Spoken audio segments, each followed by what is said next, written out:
Good morning, everyone. Hope you're all having a wonderful day today. Today, we're going to be taking a look at the Primary Arms GLx 2X Prism. But before we get into the video, if you want to help me out personally, you can, of course, like, share, and subscribe, as all of that is free and does help me out quite a bit. On top of that, there's my website, which in theory has something in stock, or hopefully some things restocked at this point. And on top of that, there's Subscribestar, which is basically just a pro to a Patreon. You get entered into some cool giveaways, get some additional content, so on and so forth. Now, before we get started, go ahead and comment your favorite Prism optic in the comments down below. This one probably isn't mine, though it is still a decent option. Now, full disclosure on this optic, I did not pay for it. It was actually sent out to me by one of you guys, by the same gentleman who lent me the PWS Mark 111, and he allowed me to use this optic for a very long time. At this point, I've had it for several months, and I also did some drops on the optic as well that it magically survived. So getting into some of the basics of what is the GLx 2X Prism, this is, of course, a fixed magnification prism optic from Primary Arms. This is in their GLX line, though not really. It basically has the same feature set as their newer SLX micro prism optics. However, again, this optic is a little bit older than those. It came out first, so they branded it GLX. It does have some nice features, which we'll get into, but it's not really a GLX. It doesn't have upgraded glass. It's made in China, just like the SLX lineup is. So it is a GLX optic, but not really. Now, the price is a little bit under $400. I think retail is like $360, and if they go on sale, it'll be around $300, which for a high quality prism optic is not bad, and certainly a lot cheaper than what you're going to get out of like ACOGs and much more expensive optics. So as you guys can probably tell, while the optic itself is not particularly large, it's also not a micro prism optic like their new 1X or 3X models. It is going to be a little bit bigger, a little bit heavier, coming in at about 5 inches long and about 11 ounces, which is not particularly bad. Now, in terms of mounting options, this does use the mini ACOG mounts, so you can throw on a wide variety of aftermarket mounts. On top of that, in the box, they include, I want to say, 3 different risers. On top of that, you can actually daisy chain a couple of them together. If you watch my older video on this optic that I put on the Gun.Deals channel, that one there I had it daisy chained up to like a 2.2 or something like that. Very, very tall. But for this test, with the drop testing, I wanted to use the tall standard mount. So this is the lower 1/3 mount, I believe, which is still very comfortable. And of course has very good eye relief and all that sort of fun stuff, which we'll get into in just a minute. Now, this optic does have auto live technology. So with the illuminated reticle, which of course this does have 11 settings, it has 2 night vision settings, 9 daylight settings, and it is absolutely daylight bright. A lot of the times in overcast or non-full sunlight conditions, I'm using it on setting like 9 or 10, and then for full daylight, I'm using it on setting 11, and it is very bright, not as bright and sharp as like a red dot where it's going to be blooming out, but it is still very, very useful. So if you like bright etched reticles, this does both of those things very well. And again, that is combined with the auto on off technology. They call it auto live. Basically, it will turn off after a certain amount of time. If it senses motion, it will turn back on. Rated battery life is at 20,000 hours off of a single 2032. I would warrant that it is much lower than that on maximum brightness, probably somewhere between 1 and 5,000 hours. Again, though, combined with auto on, auto off technology, it's going to last you for a significant amount of range time. Now, very quickly talking about the base mount of the optic itself, because of course you could use this as a low mount if you wanted it to be really low, like on an ACOG or something else that has a very low comb height. But the base mount itself is designed very well. You have a very large clamping surface, 2 substantially sized crossbows. That eye got up to 60 inch-pounds. And on top of that, it has an integrated recoil lug on the inside. It increases contact between your mount and your upper receiver. In theory, better recoil withstanding abilities, better return to zero, so on and so forth, and better zero retention, as we'll get into a little bit later on. Now, other than that, on the optic body itself, we have, of course, capped windage and elevation. Nothing special there. I believe they're in half MOA increments. Wasn't a big deal for zeroing on my part. And then, of course, you have your rear diopter for adjusting the reticle to your eyes.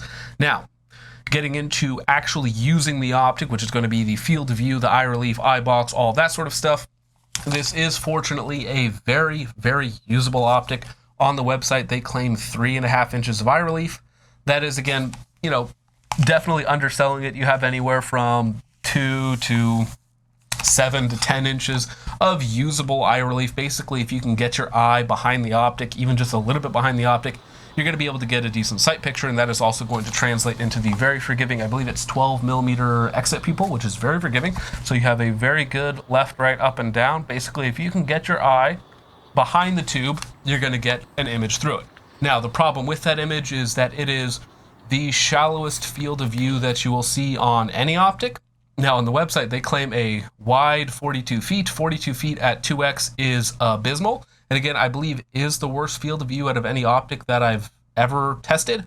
So it's not really that big of a deal because you are going to be using this most of the time with 2 eyes open. So, of course, 180 degrees doesn't really matter about the magnified 2x image. However, we will talk about it when it comes to actual ideal use case situations, how this optic really doesn't have an ideal use case situations. It's the ultimate compromise optic, in my opinion. And to quickly compare that 42 feet field of view at 2x to some other competitive options, here we have the Swamp Fox Tri-Hawk. Now, this is a little bit bigger. It's about 5 ounces heavier than the 2x Prism. This is at, of course, 3x with a field of view of 52 feet. So it has a much larger field of view at 50% more magnification. A more reasonable field of view, this has 37 feet at 3x. So again, almost the exact same field of view for 50% more magnification. Now, neither of those optics are as forgiving or usable as the GLx 2x, which is where it's going to shine. It's a very usable optic. It can do a lot of different things. It's just not particularly ideal at any of them. Now, getting into the reticle itself, this is the CQB M5 with the 556/308 reticle. I have absolutely no complaints about the reticle whatsoever. You have a very small, very fine chevron in the center that illuminates. On top of that, you have a outer horseshoe, 2/3 horseshoe, basically, that also illuminates. It gets very bright. It is very good for fast acquisition, all that sort of stuff. And if you're trying to shoot very small groups for accuracy testing or zeroing purposes, the tip of the chevron also works. Now, with that center chevron, you want to use that at, I believe, 50, 200, and then you have tiny little drops, tiny little dots for your 400 and 500 yard BDC. It is definitely usable out to distance, not really ideal with only 2x magnification, but better than a red dot or some other unmagnified optic.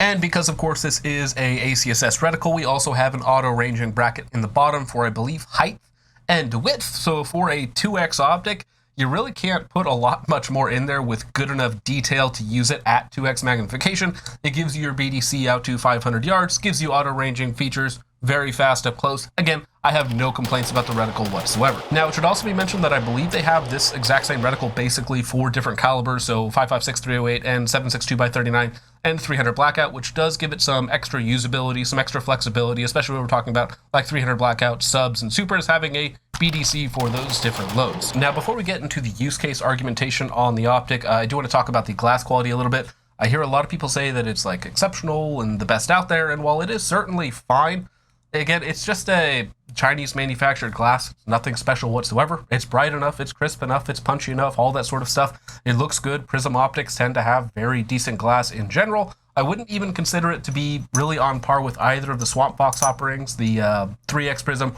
or the new 5x Saber. Both of those have very good glass quality for, again, just being Chinese manufactured optic, and insane field of views compared to the GLx 2x. Now, everything else about those optics is worse, but when we're talking about glass quality and field of view, I think both of those optics have the GLx beat. So the glass quality is definitely usable. It's definitely good, but it's not quite spectacular like some other people have been saying. Now, getting into the actual use case for the optic and what sort of gun or setup I would put it on, personally, it is a very versatile optic, and you can put it on basically anything that you're going to be using inside of, say, 400 yards. I think that's really where the optic is going to shine the most. You can always take it further, 500 yards, so on and so forth, but with 2x magnification, certainly not going to be ideal. Now, talking about ideal, even when you compare this to just some of other primary arms offerings, the 1x SLX and the 3x SLX, both of those optics have a much clearer use case than the 2x does. And in fact, if you compare them to the 2x has a very, very tiny window where it is the ideal choice. For instance, inside of like 25 yards, I would rather have the 1x optic all day long. It is more forgiving. It has better eye box than the 2x optic does, even though this is still very good, very forgiving. And the 3x optic I would certainly rather use beyond like 50 yards, as the additional magnification and comparative field of view make that optic a little bit more usable. Yeah, the eye box and eye relief is not quite as forgiving as the 2x option, but it is still very good for such a small, lightweight option. And keep in mind that both of those options are smaller, lighter, and cheaper than the GLx 2x, with basically an identical feature set. Now, getting into durability, fortunately, the owner did allow us to do a double drop test on the optic. So, starting out, we do a 5-round control group at 50 yards. Now, this is a 10.5-inch 7.62x39, a very heavy barrel, 10.5-inch 7.62x39. We're using, I believe, 123 grain Wolf, though it could have been Tula or some other crappy steel case ammunition, as it was just in a can that I had laying around. So, at 50 yards, did a 5-round control group. Then we do a shoulder height drop. Now, the first shoulder height drop is onto dirt and rocks. Not necessarily the hardest drop in the world, but certainly substantial, and certainly something that is more than most people will ever experience if they're using a sling or just holding on to their rifle. Then, of course, we do another 5-round group to see if the zero has shifted. Obviously, the optic didn't die. Now, for the last drop, we do it onto an AR-500 steel plate. Again, from shoulder height, this is probably one of the hardest drops theoretically possible that your optic will ever take. Now, to be very clear about this, all drops are anecdotal to this specific gun optic on that specific day, and at best for you is only a singular data point. Now, I was also very intentional, because as you can probably tell by the design of the optic, it has this very long section here that's not really supported. So I wanted to make sure that it had the best chance of passing possible. So I was very diligent in making sure that it landed flush on the top of the optic to direct most of that energy into the mount. If I did it back here, it would have probably crushed the rear ocular section, bent a little bit like it did with the 3x Prism from Primary Arms that I tested earlier. So again, just note if I had dropped it in a different way in a less ideal circumstance, keep in mind we're still doing a shoulder height drop onto an AR-500 steel target, the result may have been different.